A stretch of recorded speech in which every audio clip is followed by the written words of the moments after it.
Hi everyone, this is Prathamesh and I'm an applications engineer at Maxim Integrated. Are you looking for some tips and tricks to use the Simplis based eSIM Oasis simulator? Let us start with the MAX 16903 schematic. This simplest schematic is stepping down from 12 volt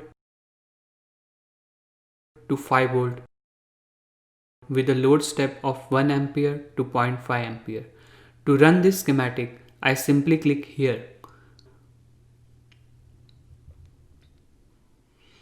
Notice that the waveform viewer opens as a split window. Sometimes this hides some of the schematic. To carefully look at the waveforms, it is helpful to view waveforms in separate tabs. For this, go to File, Options, General, and click on Graph Probe Data Analysis tab. Under the Graph Placement box, there are three options: Split, New Window, and Overlay. New Window is recommended for users with two monitor screens, which allows viewing the schematic and the waveforms in separate screens. I will select Overlay for this video. Close the existing waveform viewer and run the schematic again.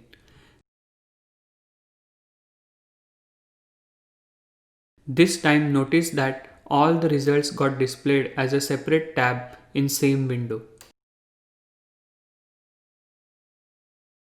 Notice that there are 4 tabs at the bottom with a generic name Simplis_tran set by the Simplis tool.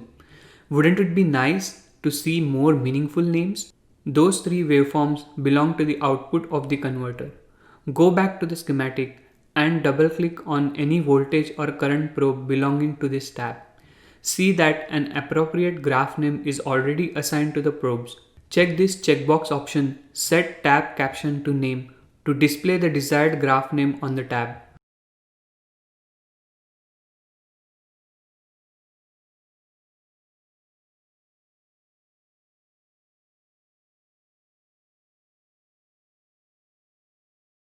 To group waveforms in one tab, it is necessary for their probes to have an identical graph name.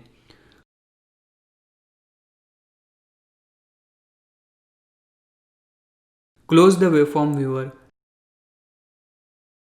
and rerun the schematic. Now all the tabs have a specific name corresponding to the waveforms inside it.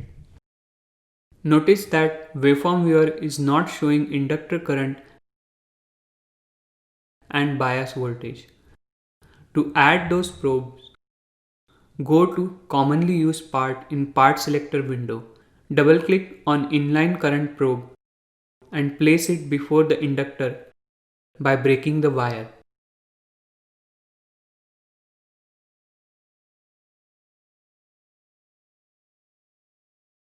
It is always a good practice to use an appropriate probe curve label and place the probe in a particular waveform group.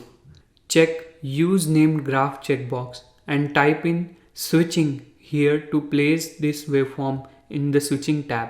Since the other probe's tab name is already set, this time it's not needed to check Set Tab Caption to Name. Similarly, let's add a voltage probe for V bias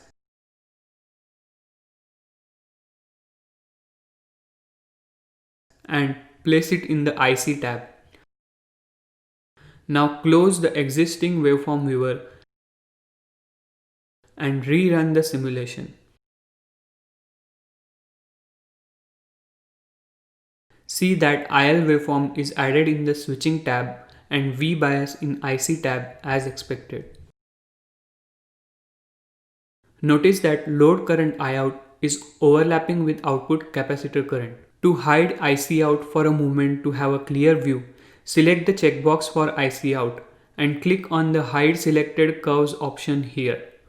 To bring back the curve, simply leave the checkbox selected and click on the Unhide Selected Curves. If a particular waveform is not at all needed in the viewer, it can be either disabled by unchecking the respective simulation checkbox in Probe Properties or by deleting the probe itself.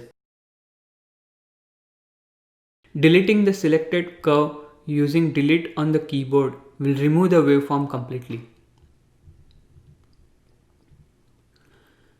Curves can be stacked to have a distinct view and avoid overlapping. Notice that all waveforms in the working tab get shown in the separate grids with individual axes. Unstacking waveforms is not straightforward once all the waveforms are stacked. The vertical double bar which appears here indicates the selected grid. Select V Boost Curve and move this curve to VLX grid using Move Selected Curve options under Curves. ILX waveform can also be moved in similar way.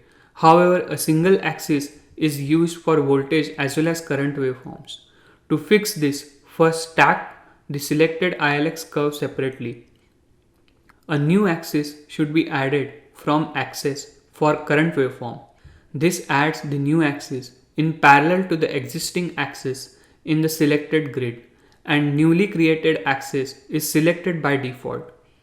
The non-selected axis appears faint or grayed.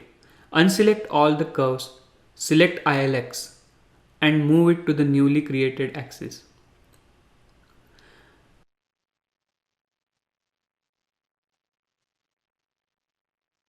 Left-clicking and dragging a rectangular area creates the zoom. For stacked waveforms, all the waveforms get zoomed in equal scale along horizontal axis if one of the waveforms is zoomed. See that the ILX waveform amplitude is not clearly visible. Select the corresponding axis and click on Fit Height, which makes all waveforms in that axis fit properly along the vertical axis. Cursors can be toggled on or off for making measurements. Notice that the cursors are measuring VLX waveform. To move a cursor onto a desired waveform, drag the bold plus sign intersection points and drop it on the desired waveform. Then cursor lines can be adjusted to see the peak-to-peak ripple of the current. If the horizontal axis is not clearly visible, then Fit Width resets the horizontal axis for all the waveforms. At any time, selecting an axis and clicking on Fit Window resets all previous zoom changes and fits all waveforms on that axis in the grid window. I hope this brief tutorial has shown you several techniques to use the Oasis simulator more effectively and efficiently. For a more detailed treatment of any of these topics, please refer to the simplest tutorial linked on the Oasis welcome screen. Thank you.